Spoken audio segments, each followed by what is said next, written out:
تحریک دفاع صحابہ اہل حدیث ایکشن کمیٹی کے تحت کراچی میں عظمت صحابہ ریلی کا اہتمام کیا گیا، جس سے خطاب میں علماء کرام نے صحابہ کرام اور دینی شخصیات کی توہین روکنے کے لیے قانون سازی کا مطالبہ کیا۔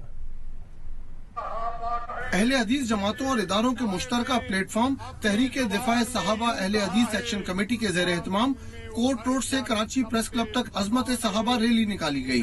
شرکاء نے پلے کارڈز اور بینرز اٹھا رکھے تھے۔ ریلی سے مفتی محمد یوسف قصوری، حافظ محمد سلفی، مولانا ابراہیم، ڈاکٹر خلیل الرحمان، مولانا ضیاء الرحمان مدنی سمیت دیگر رہنماؤں نے خطاب کیا۔ ہم محب وطن شہری ہیں، قانون پسند ہیں، قانون کے مطابق ہمارا سارا عمل ہوتا ہے۔ اس مقصد کے لیے ہم قانون والے اداروں سے یہ درخواست کرنا چاہتے ہیں کہ اپنا قانونی اور دینی فریضہ ادا کریں۔